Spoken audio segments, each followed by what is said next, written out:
Hi, I'm April Samuels and I drum. It's true, mostly drum. Over the past 7 years, I've had fibrocystic breasts. And so I've been going for ultrasounds every 6 months for 7 years to try to keep an eye on, watch out for breast cancer. And unfortunately, October 26th last year, I was diagnosed with breast cancer. At that time, pretty much stopped my life. I stopped drumming completely, stopped playing. I was playing with lots of bands, probably 5 or 6 bands. Stopped that completely and just focused on my health.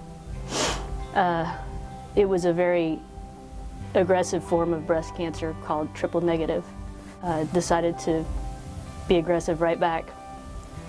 Had a double mastectomy on November 15th. Went through all that, very, very painful. During the port installation on December 15th, accidentally punctured my lung. I was hospitalized for 5 days with that. And on December 28th, started chemotherapy, which causes lots of side effects. One being my eyes water a lot, so while a lot of this hasn't been fun, I'm not crying right now. But another thing is, got to lose my hair with that, so I kind of look like this now. It's really put my life into perspective.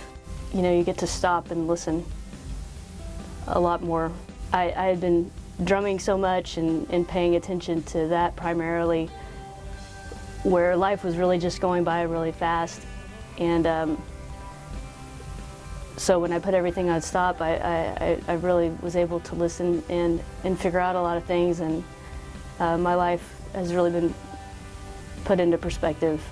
Drumming is my passion, for sure.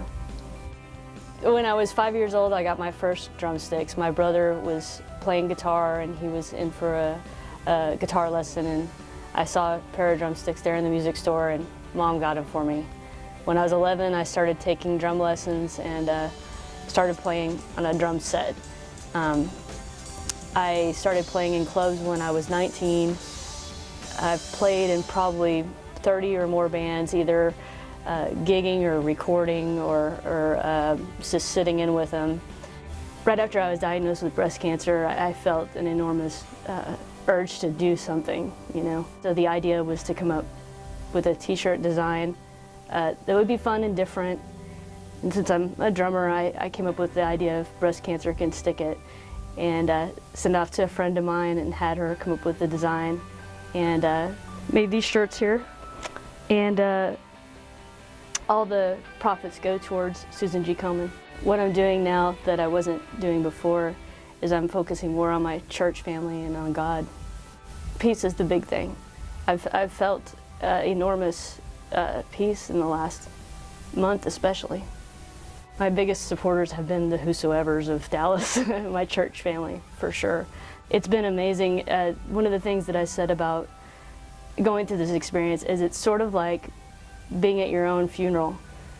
You know, everybody comes out of the woodwork to say all those things that you never otherwise would have heard. I've heard from people from grade school that I haven't talked to since then, and it's just been really amazing to see the human spirit through all of this. So my support has definitely been my church family and just friends that I didn't even know were still friends. I want women to know that breast cancer doesn't have to kill you, that there's hope. You're strong and you can make it through, and to have hope no matter what. The way I've been staying hopeful is honestly to stay around people, to stay in touch with people that love me and that I love, and to be in constant contact with them. That's been the one thing that I've really learned through all this, is that I'm energized through people and through love. Debra Gloria offered to do a phototherapy session for me, and shortly after I was diagnosed, I remembered that she had done a similar session for someone else who had a double mastectomy, who had breast cancer. Those photos really touched me. I mean, they're very powerful. When she asked, I was knew it was something I needed to do. It was one of those things that you sort of don't want to do, but you know you need to do. We actually had the phototherapy session, I think it was 2 days after I got out of being in the hospital with the chest tube for 5 days. And so I had lost about 15 pounds. So I was very skinny. Debra was able to pull a lot of emotion out of me that probably had been tied up, that needed to be released. They just force you to look at where you are at that time in your life. It's such a critical moment in your life. When you're at your worst, when you're feeling the most. And looking at the pictures of the scars and how skinny I was, and then feeling how I do now, it's just, I'm able to see a progression that I otherwise wouldn't be able to see. To me, the power of women means the ability to rise above adversity. I'm April Samuels, and I believe in the power of women.